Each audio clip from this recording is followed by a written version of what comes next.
Hi, my name is Islay Eastman, and I'm a survivor of the 2018 high school shooting in Parkland, Florida. The morning of February 14th was pretty similar to any other day. I just really was not in the interest of going to school because I knew it was Valentine's Day, and I just was not in the mood to see all the lovey-dovey high school stuff. But I knew, having a Trinidadian mother, that she wasn't going to let me stay home. And so it was normal. I woke up, got ready, was on time. I drove myself to school, parked, and then walked to school from the junior parking lot, and went on with my normal high school day. So I thought. And then this day I had math. Now, on my second period, we had a fire drill. But again, normal fire drill, didn't really think much of it. And then I got to my fourth period, which was my Holocaust history class, my last period of that day.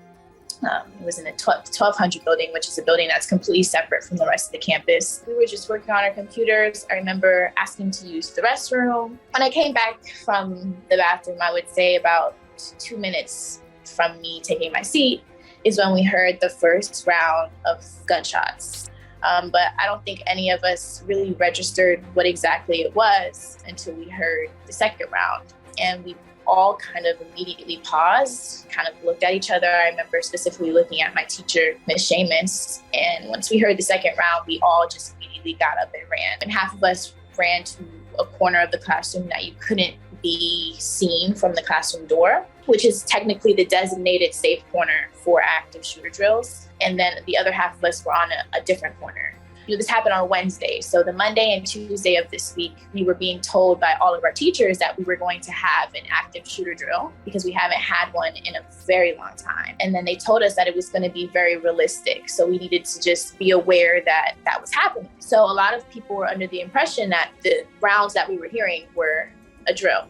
Until I would say a few seconds later, the gunshots were now in my classroom. Didn't see the shooter. I didn't try to look at the shooter. I just knew if I saw them, they could possibly see me. So as bullets were coming in, I just remember sitting down and looking up and seeing my classmate, Helena Ramsey, slumped over on the wall. Once I saw that, I kind of registered that it was an actual shooting and it was real. A few years before the shooting at my high school, there was a shooting at a Fort Lauderdale airport. And I remember during the segment, they mentioned, if you're ever in an active shooting, just if you can't get out, play dead. And at that moment is when my classmate, Nicholas Doret, fell over in front of me, and I just matched every movement of his body and laid underneath him until the shooter moved on to the other classrooms. The shooter shot from the window in the classroom door. So he was in the hallway. So he shot at students that were in the hallway, and then he shot from classroom doors.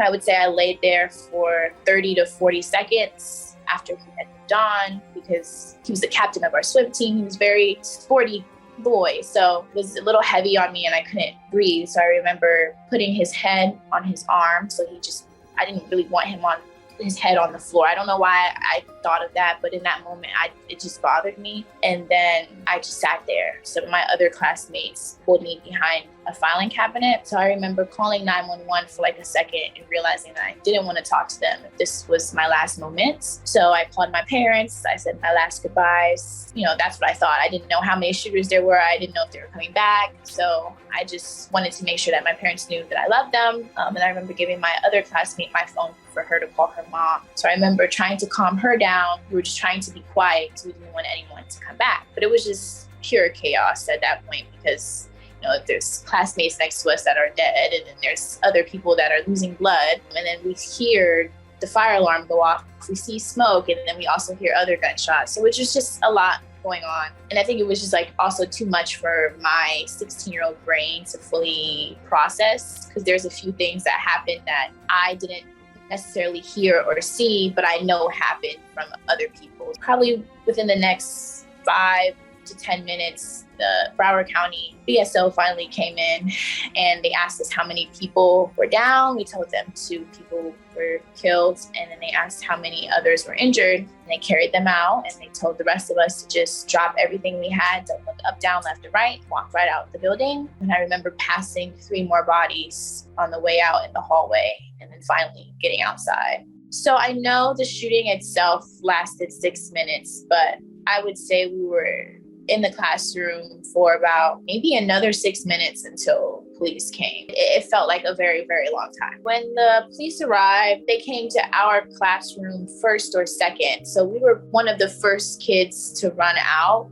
I remember them breaking the rest of the window that was still there and then reaching in and opening the door. I didn't trust that it was actually help or the police because I was worried that it was the shooter possibly playing a trick to get us to come from behind the filing cabinet. So I remember looking at my friend who was also grazed on her hip. And I was asking her, is that really the police? Because she had a clear view of the door. So I was asking her, is that really the police? Can we actually get up? And she was telling me, yes, it's help, it's help. And I remember one running straight to our corner and he went to Helena to check her pulse. And at that point, I think I was sobbing. And I remember him turning around and looking at me and he was just like, I know, I understand. And then at that point, I had to get up and run out. A street right in front of my school is called Holmberg Road. So that was the street that we ran to. At this point, the shooter was not found or anything. So I remember the police yelling and telling us, just stay put.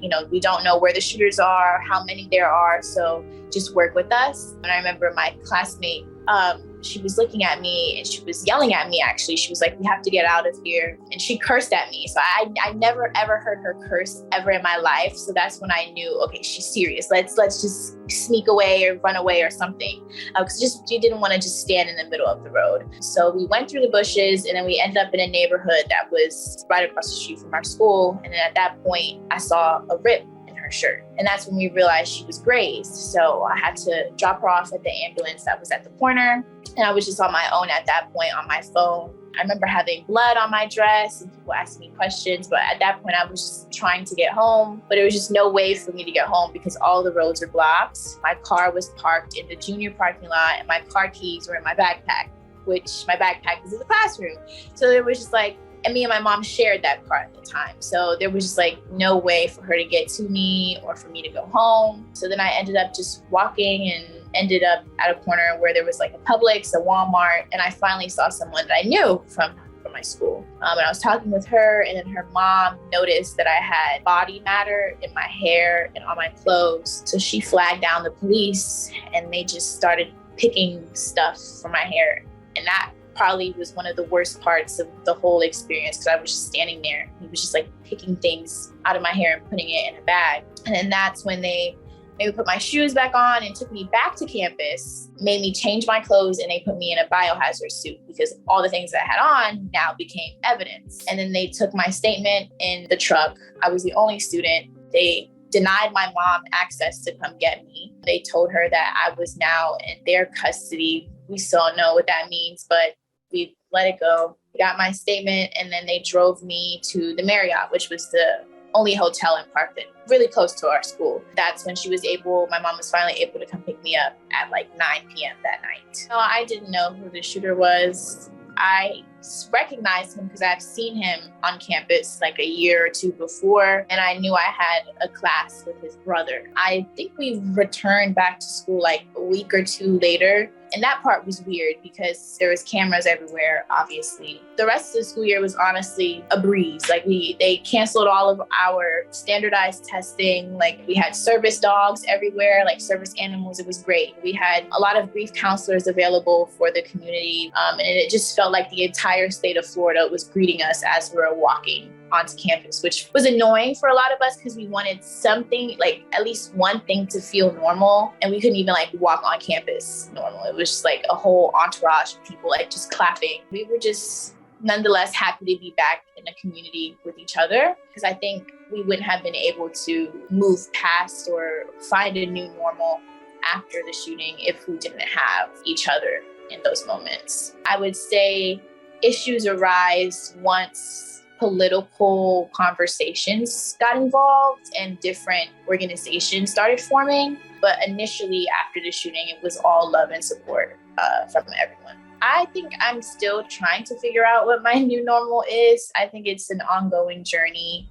For a while, my new normal was activism and just activism. I felt like my world was just like spinning on a gun violence prevention train nonstop. So in college, I promised myself to just like enjoy college and enjoy being young and not make my entire existence about preventing gun violence because I'm only one person. My mom definitely had a hard time. I'm her only child, so she can't really imagine her life without me. So it was definitely hard for her, especially because there was a point during the shooting where she was on the phone with me. So she heard the gunshots and the screaming and what was happening. And unfortunately, she was pregnant at the time, and this caused her to have a miscarriage.